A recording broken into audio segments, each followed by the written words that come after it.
All right, what's up, ladies and gentlemen? Welcome back to the Money Down Pod. That's my guy, Sean White. Give him a follow on Twitter at Dumpster Fire Fan, myself at Kayvon_sports. Thank you so much for tuning in to the Money Down Pod, as I'm sure everybody out there is as happy as we are that football season is officially here. And what better way to start off football season by continuing to give out some winners, baby. So this show is all about giving out the winners of college football and NFL, some of our favorite bets as we go into the weekend. You can find them right here on the Money Down Pod. Also, follow us on Twitter because we do give out a lot of bets outside of the show as well on Twitter at Money Down Pod, at Dumpster Fire Fan, and at Kayvon_sports. But these are our favorite plays of the week, plays that me and Sean are personally betting ourselves. So, Sean, I'll let you have the floor first, man. So far, it's been a good season. Sorry, there's something on my screen there. So far, it's been a good season. Go ahead and give us off with your first college football bet. Yes, college football a little weaker this week of the slate. You know, they always have that lull period. I actually think this week is going to be better than the next week, just looking ahead. But I mean, I think we're going to have a little bit of a lull There's here. a couple sneaky good games this week. Yeah, there's some good ones to watch, but I have a few that I want to bet. My first one, I'm going to start out. I'm going to go Vandy plus 12.5 against Wake. Ooh, okay. I like Vandy to cover this. I don't think they beat Wake outright, but I think Wake might be a little shaky with Hartman coming back for the game. Maybe get him in a little rhythm. Hasn't been practicing much. And Vandy's sneaky okay this year. Like they went out to Hawaii, put a hurting on them. I think that Vandy can cover this spread. I think it's a little too big of a number, especially with the hook. I like Vandy to keep it close, especially with Hartman coming off the medical thing that he had going on.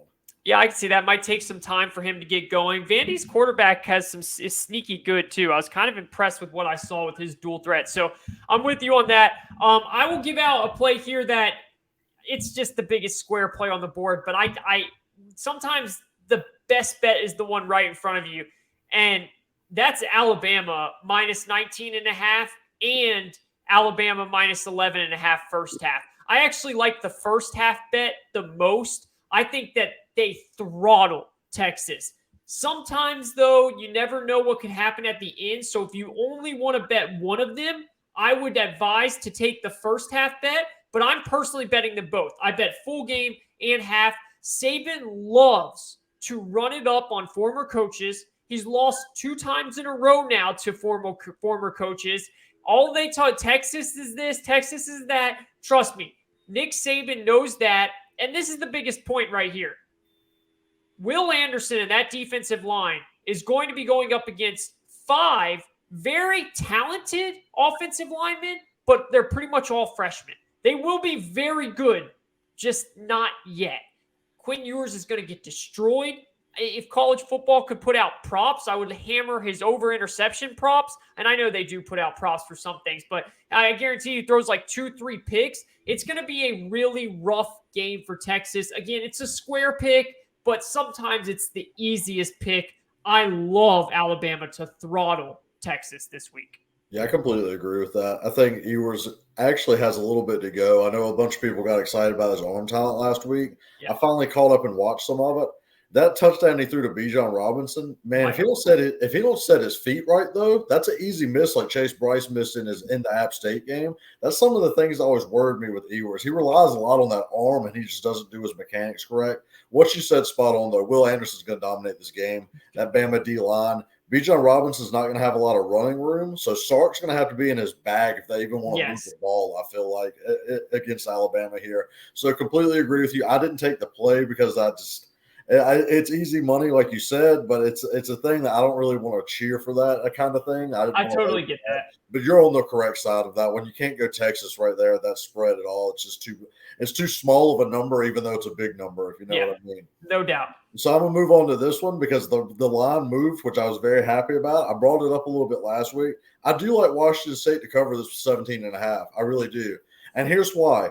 Their defense played better than I thought it would against Idaho. I know it's against Idaho. I was worried about their defense. It was their offense that kind of struggled a little bit. So I think Cam Ward's going to get it going a little bit this week. Move the ball some against a good Wisconsin team. Wisconsin's solid. They're always the same team, basically. They have a great running back, good defense, quarterback plays shaky. but I like Washington State to at least keep it respectable, keep it in that 17.5. And I like Cam Ward to come out and really show what he has this week, maybe show some better play calling and stuff than we saw against Idaho. They kind of went through the motions there. But I was impressed with Washington State's defense, so I do think they can actually keep it close a little bit as long as Braylon Allen doesn't truck the whole team on his way to the end zone. I actually really like this play by you, man, and you actually might look really smart after this game, and this is why. One thing we know about Wisconsin, their defense is phenomenal. It's their run defense, though. They're back in. It's good, but the thing about Wisconsin is they never get tested in the secondary in the Big Ten because the teams that they play in the Big Ten don't actually really have someone that can stretch the field. That's just how Big Ten quarterbacks are until they usually run into Ohio State in the championship game. The Big Ten conference that they're in, it's the Big Ten West, I think it is, the quarterbacks in that conference have never been able to threaten that Wisconsin secondary, which is Wisconsin's weakness on their defense. You can't run the ball worth shit on Wisconsin. They will not let you. But you can pass on them if you have a quarterback that knows how to do it. And Cam Ward does. And that's why I say you might look like a genius after this if he is able to pick his spots and light up that secondary, which I think he has a chance. I don't know if they win, but I like that play. I think you're on to something there. And I think it's going to be a really fun game to watch as well. For me, I'm going with maybe one of the best games of the weekend. I'm really excited for this game. I'm going with Kentucky and Florida under 53.5. I really, really wanted to pull the trigger on Kentucky on the spread on this. I really did. Because this is one of those typical games where Florida wasn't even ranked before that Utah win. And now they're jumped all the way up to 12. And my question to you is this, Sean.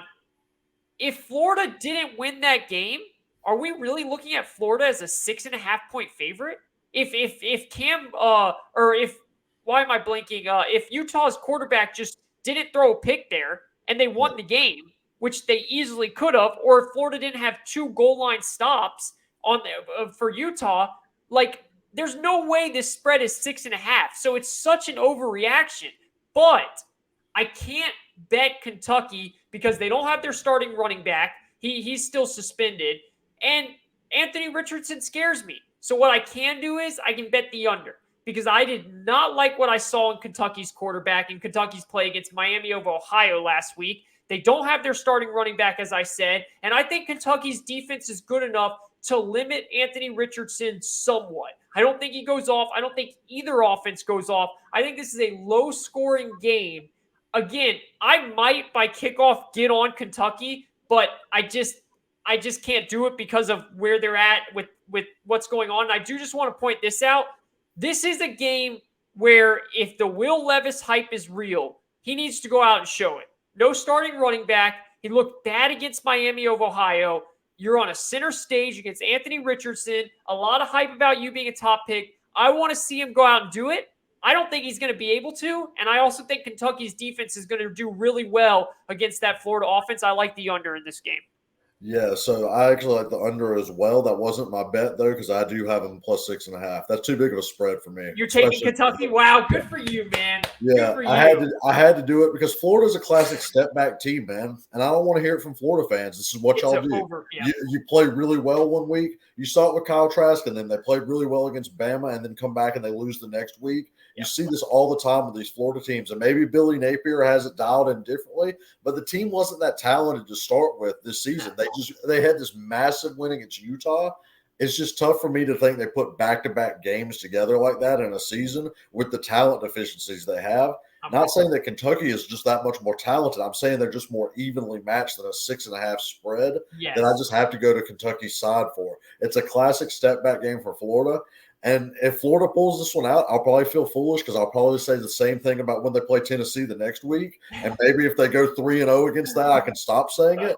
But honestly, I'm going to feel that way until Florida proves that they can go back-to-back and really take care of business against teams that they should match up well against. So I do have to go with the 6.5. I am all in on watching this game, though. Yeah. My Jags don't have a quarterback issue that I have to watch quarterbacks for, but I know your Falcons are going to be on the lookout for it. This is going to be a quarterback's dream. If you're any of those teams as an NFL fan that wants to watch some quarterback prospects, Anthony Richardson and Will Levis are going to get talked about in that first and second round of discussion. This is going to be good to see them go head to head. I can't wait to watch this game. So that's the play I had to make right there with that 6.5. I'm so glad you took it, man. I'm honestly probably gonna have to take it now just because you did too. I love the play. I would sprinkle on the money line too. I think Kentucky could win this game out. Like you said, this spread is way too big, and I guarantee you, if Florida lost that game to Utah at the final second, this would maybe be like a 3 or a 2.5 point spread. So they jumped this up. It's just classic overreaction Monday. And this is how people make money off betting, because I guarantee you the public is going to be all over Florida after what they saw. And that's what we love. You want to go against the public on plays like that. So that's a great play. Speaking of Pitt, I am going with Pitt and Tennessee. I mean, speaking of Tennessee, excuse me, I'm going with Pitt and Tennessee over 66.5. This is a really big number. I think it goes up. I did not like anything I saw out of Pitt's defense last week against JT Daniels, who played really well. Well, now you're going up against Malik Hooker, who's a better quarterback and can do it with his legs too. I love Tennessee's offense. I think Tennessee is going to score a ton. And I think Pittsburgh's going to be forced to score, and I am not sold on Tennessee's defense. It could get ugly. I know a lot of people like Pitt. I think it could get ugly for Pitt, and Tennessee runs this up and wins. But I think that still goes into my favor. I think Tennessee, they lost to Pitt last year.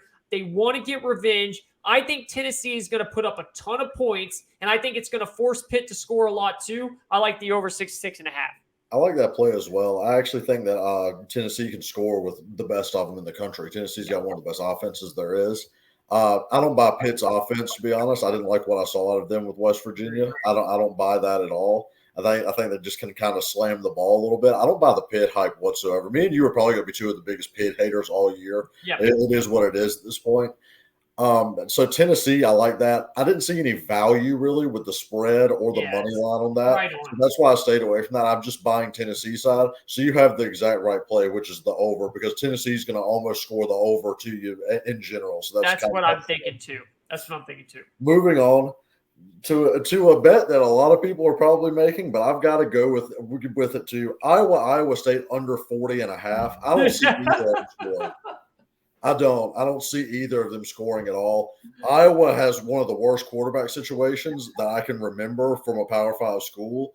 Iowa State could barely score last week either. So I don't see a ton of I don't see either of them getting to 21, to be honest. I love the under in that game.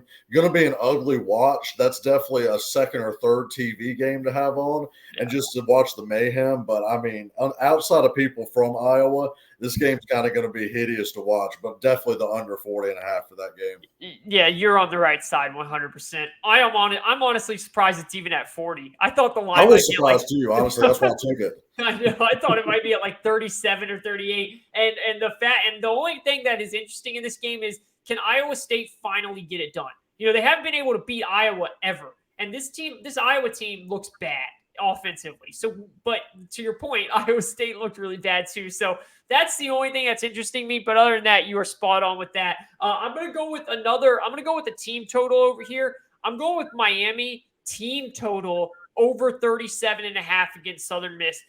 Sean, I'm all in on this Miami team, man. I am really loving what I see out of Miami. I'm not saying that they're going to wreak havoc this year in the ACC, but you can just tell from one game that this is a whole new regime. You can just tell Mario Cristobal has already inserted his presence on the offensive line. Tyler Van Dyke, as you know, is one of my favorite quarterbacks in college football right now. I would love my Falcons to get into him. I think they've got great weapons. And Southern Miss just let Liberty, who just lost Malik Willis, run up and down the field on them all day long. The only fun thing on Southern Miss is Frank Gore Jr., who's the running back, and that goes into my play because if he goes off and scores a couple touchdowns, it will make Miami have to score more. I think Miami puts up 60, just like they did in week 1. I love Miami to keep rolling against these kind of, lower end tier teams. Yeah, I completely agree. And Cristobal did that with Oregon all the time. They just run the score up by running the ball. Yep. They out physical people. Van Dyke's not going to have to do much. He didn't do No. much last week. He's not going to have to do much this week. He's going to have to save some of that performance for when they play these bigger schools to really stay in it. They'll just run the ball in Southern Miss. I completely agree with your Which, play. by the way, I think they get Texas A&M either next week or the following week, which is going to be really fun to watch. I'm excited about that. Yeah. So this is where Kayvon being in a sports betting state can throw me a little bit because I have to use my bookie where I'm at. Yeah. Do you have the line on Baylor and BYU? Because I thought I was reading it wrong. I do. I'll tell you right now. What did you think you saw? I have Baylor +3. That's it. You're right. That's insane to me. Yep, That's my play immediately. Like it's 3.5 even. It's 3.5 even. That's crazy. That's bonkers to me because I was thinking about taking Baylor with the points on BYU because I like Baylor. Thought they would be favored. I thought they would be favored. So seeing that 3 and then you have it at 3.5, that's a must play for me. I don't know how BYU beats them, to be honest, but that's one of those almost where Vegas is scaring you a little bit, where you're like, I know, right? Vegas knows something that I don't kind of lines. But if that's the line right there that's out there, which it is apparently, you got to take Baylor's side on that. Take the points in Baylor all the way. They're the better team and they're getting points. You got to go that way. Yeah, I'm confused by it too, man. I don't think that BYU is better than they were last year. That's what I'm saying too. Yeah. I thought they would take a step back. They lost Algier, who we have as a Falcons now, and who was he was awesome. I think this Baylor team is awesome, man. So I'm totally with you on that. I was shocked by that. I actually have that as one of my plays, so I won't bring it up now that you did. And for you guys out there, I would sprinkle on the money line too. If you're going to take him at 3.5, the money line's +140. Like I would do that. And I just want some parlays, man. Just throw that in there. I mean, I agreed, man. I mean, look, like you said, maybe this is Vegas. They have those buildings for a reason. Maybe we look stupid on this, but sometimes you just got to go with what the eyes are telling you. And to me, Baylor is a way better team. So I am 100% with you on that one. I'm going with Texas A&M -18 against App State. This is just, I love these type of plays, Sean. Classic letdown. App State gave it their all, man. They gave every single thing they had against UNC, and they came up short. That is crushing. And now they're going to go up against a Texas A&M defense that is really good, in my opinion. I'm a little bit worried about their offense, but from what I saw from App's defense, and maybe it's not that bad. Maybe Drake May is just that good. We're going to find out. But this is a big spread. This is not one of my favorite plays in the weekend. So all the other ones I like a lot more, but I like this one enough to bet. Texas A&M looked terrible against Sam Houston. It was a sloppy performance. I think that they're going to want to get everything out before they see Miami next week. I'm going to go Texas A&M -18 in a classic, just defeated spot for App State. Yeah, the logic there is sound. I just had to stay away because I don't. It's a weird number. Haynes King was just real up and down for me, and that's kind of what scares me because I do buy A&M's defense a lot, and I do think they shut down App's offense, even though App's offense is good. Yeah, it's just, man, I don't know if they put up enough points to cover it. What's worrisome, and it's a valid point. And I don't know if they take the foot off the gas on defensive side and let them get some garbage time backdoor cover type points in there. So that's what worries me with that. I've kind of exhausted a little bit of my college bets. So if you want to throw one or two out there, I'll react to what you are. I just did a lot of stayaways because some of these lines were just crazy this week. Yeah, I have one more. Want to get your thoughts on this. Oklahoma State, Arizona State over 54.5. Listen to this, man. Oklahoma State ran a play every 14 seconds in week 1. That's absurd, dude. Yep. They are, and you can see the Jim Knowles effect. That defense was incredible last year, and now they're letting Central Michigan put up like 40 on them. And low key, dude, I know Arizona State. I know it was a terrible team they played against week 1. But look, man, you talked about it in our pod earlier this week. Jaden Daniels looked really bad for LSU. Maybe Arizona State's going to have some magic here and score some points this year with Herm, who is on a big time hot seat if Herm Edwards doesn't have a good year. So I think Oklahoma State's just going to score like crazy, and I think Arizona State's good enough to make this go over 54.5. Yeah, I like the over in that too. That actually makes a lot of sense for me. And it's because Oklahoma State, at this point, until they start throwing Oklahoma State and UNC's overs just into astronomical Yes. level, you just take the over at this point. Automatic bets. Because I think the defenses are so bad, but their offense, Spencer Sanders and Drake May, they clearly can play. They can Yes. score points at a college level for sure. I like both of them to go over most of the time until you start getting to some crazy 70-point levels for their over-unders. Until the books. Okay, and then this is, I did not bet this one. This is my last one. I just want to ask you about this one because I think this is an interesting, and I didn't bet it. What are your thoughts on the USC game this week against Stanford? It's a night game. Herb Street Fowler calling the game in Stanford. Are you worried that USC pulls a USC? Or now that Lincoln Riley's under the table, do you see them covering this 6? I think it's like 7.5 spread. I don't know about the cover because Stanford keeps it close. I think USC is going to win, though. They're just too talented on offense. They're going to score too many points. I like Stanford's quarterback a little bit, to be honest. Their quarterback's kind of nice back there. I've heard. It's just, man, Caleb Williams and all them is just going to score too much for Stanford's defense, in my opinion. That's the one thing that concerns me. But USC's always been choke artists in this situation, so it's going to be interesting to see if Lincoln Riley can coach them up to do it. Let me ask you about this game right quick. Not for betting, it was a stay away from me. It's kind of a fun game. How do you feel about watching Arizona go against Mike Leach and Mississippi State? Oh, I'm so excited about it, dude. I'm so glad you brought this up, man. I think Mike Leach and that Mississippi State team, by the way, could be really good this year. They've got a good quarterback. They've got a fun offense. And Emory Jones looked awesome. Listen, one of my future bets was Arizona over 3.5 wins for their team total, for their team win this year. And I like what Jed Fish is doing over there. I like that program. That is a game that will be on my TV on Saturday, bro. I will be watching that for sure. I won't bet it because it's just, I think it could be really fun. And I if anything, I think Mississippi State's really good this year, but I will be watching that for sure. Yeah, it's going to be a fun game to watch. Is Mississippi State at home or away? If they're at home, you got to cut that thing on mute. Those cowbells kill me. Yeah, no, dude, that's so funny you said that. Last year, I was watching Mississippi State and NC State with my girlfriend Emily, and she was literally studying while she likes to study while I watch, and she usually loves having sports on in the background while she studies. We had to change the channel because she was like, "What the hell is that noise that keeps going on the TV?" It was just like you had to mute it. So I love the fandom. I love how crazy you guys get, but that is too much. I think it's at Arizona, though.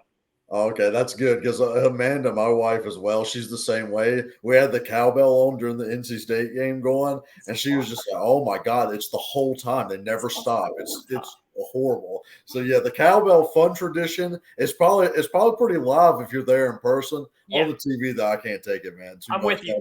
I'm good with college now, so let's move on to let's move on to the NFL. Go ahead and give us now. We have spread and prop picks. So whatever you want to start with, boss. Go ahead and give us your first pick for NFL Week 1. All right. Yeah, week 1's coming up. This is our favorite time of the year. Kayvon's going to be focusing a little more on some Falcons development, I think, this year than what he's used to. And I'm going to be more focused on getting some wins this year than what I'm used to. I want to see the Jags come out and win. Maybe the Bengals of last year, huh? I don't know about all that. That's a little lofty. Maybe get close to making the playoffs or make it, like sneak in. That's what I'd like to see. Yeah. But it's going to be a good time. It's going to be a good time. So I have some of these good lines out here, and we're going to also have some prop bets. I'm going to be throwing it up because the props are a little early right now. I have 3 I really like right now, but I'll be getting more up before Sunday, probably in that Saturday range. So make sure you follow our Twitters because we're definitely going to put that up. First one I have, Texans +7. Here's my logic on that. That's a big line right there. Texans are a little bit more improved. I know they got blown out twice by the Colts. But this is Matt Ryan's first game with this Colts team. They always start slow under Frank Reich. This week 1 and 2, they always struggle. I mean, hell, the Jags, that was their only win that one year was with Phillip Rivers against Phillip Rivers and Frank Reich that week 1.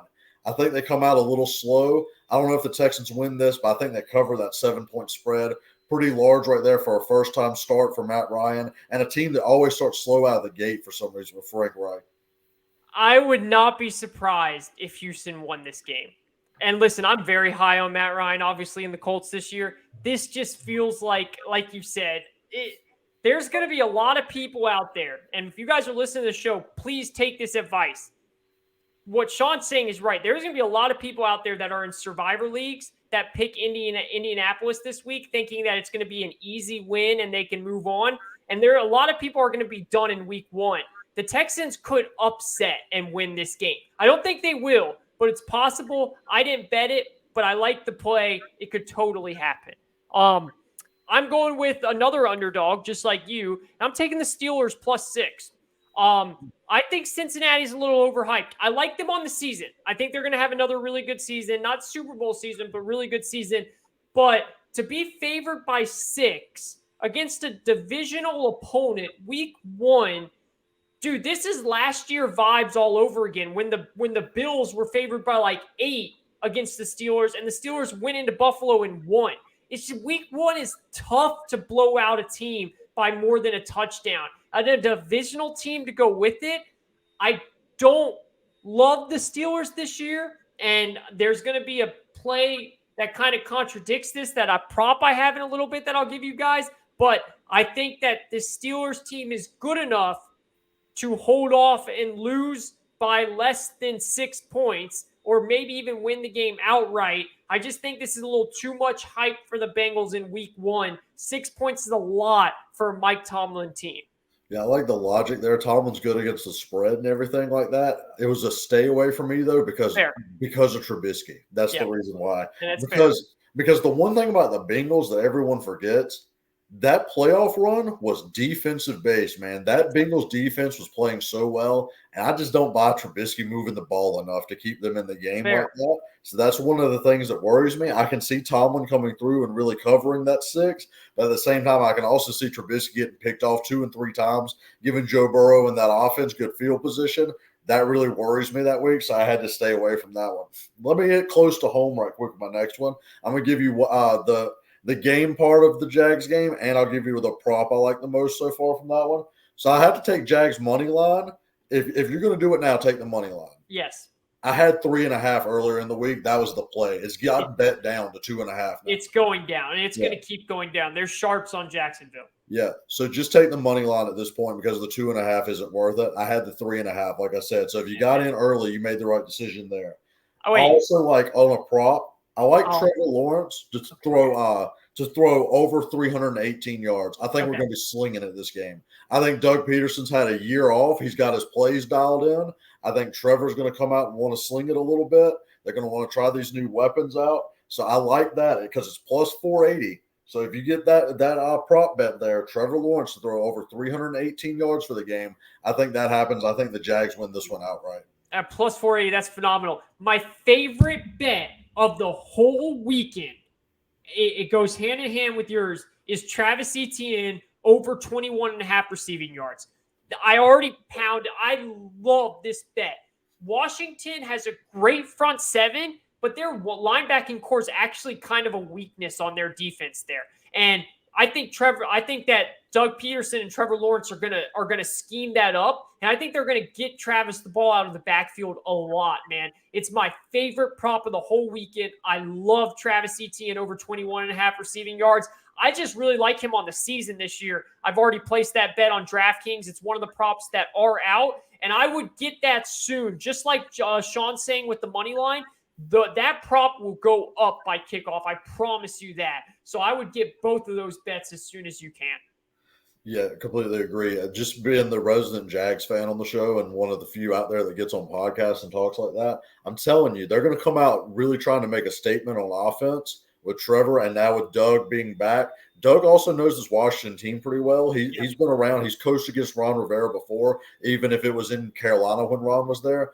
I think they're going to come out and be prepared, and it's going to be a completely different offense than what the Jags fans are used to seeing. So I'm really excited for this game. I love the plays right there for those. Awesome. Go ahead. I was going to let you go next. Okay, yeah. So Travis Etienne over 21 is one. The other one here is a play that kind of a lot of people are on now because it's going down. I got to take it. I got to take Vikings plus 1.5. You might as well just take the money line, to be fully honest with you. They play Green Bay really well, and they play them at home really well, and I think they get off to the start with a win. I don't love that it seems like everybody is on this play, but it seems like a lot of sharps are on this play as well, which makes me happy. So I'm going to go with the obvious play here, man. I really like the way the Vikings did things this offseason, and I think they come off with a bang. I think that the Packers will be very good, but it's going to take some time to settle in. Give me the Vikings plus 1.5.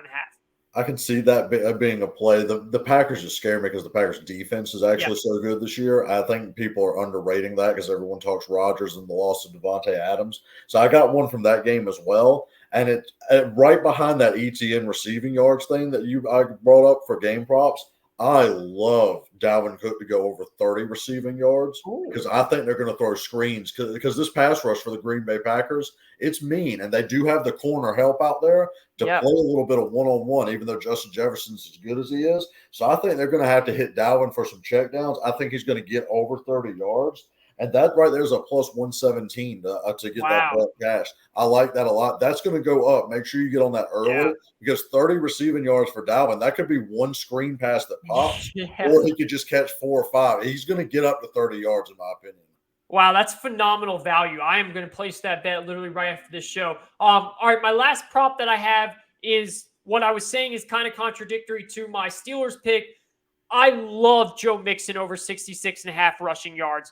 The Steelers' run defense is terrible. It is so bad. I am so high on Joe Mixon. Me and Sean are in a keepers league. I almost kept Joe Mixon over Najee Harris. And a lot of people are like, that sounds crazy. But for 1 year, I think Joe Mixon is going to have a phenomenal this year. I'm super high on him. And I think he goes for over 100 yards this week against a terrible Steelers rush defense. I don't think it gets better. Their pass defense will be better. I think that this is a close game, which means they will be running the ball. I'm all over Joe Mixon over 66.5 yards. Yeah, I see that happening. The Steelers have been looking for linebacker help ever since Shazier got hurt, unfortunately. And now they've just traded and got Miles Jack. Well, they picked up Miles Jack. And honestly, I watched him the last 2 years. Miles Jack's a little washed, man. He's lost his step for sure.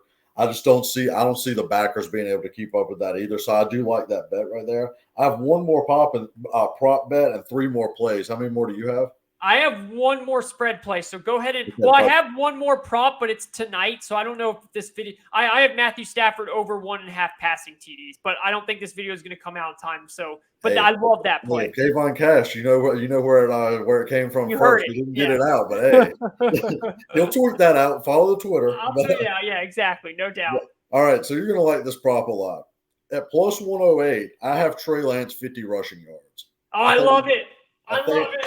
I think we're going to see some scramble drill out of him a little bit. First start out there. I think the Bears are probably going to try to really man up on the outside, make sure to take those receivers out. And then I think they're going to focus really hard on Elijah Mitchell because you know what the 49ers run game does. So I think Trey's going to actually be free to run a little bit this game. I think he's going to try to get his feet wet, get him in a rhythm that way, maybe boot him out, roll him out a little bit. So, yeah, I like that Trey Lance 49-plus rushing yards for a plus 108. I like that value there. For a quarterback that I think is going to run a good amount, even though I've been down on him, I like the rushing aspect of it. That's a good bet to me. Yep, been with you all. I've been saying that all offseason. Plus 108 too is phenomenal value. Love it. Keep going.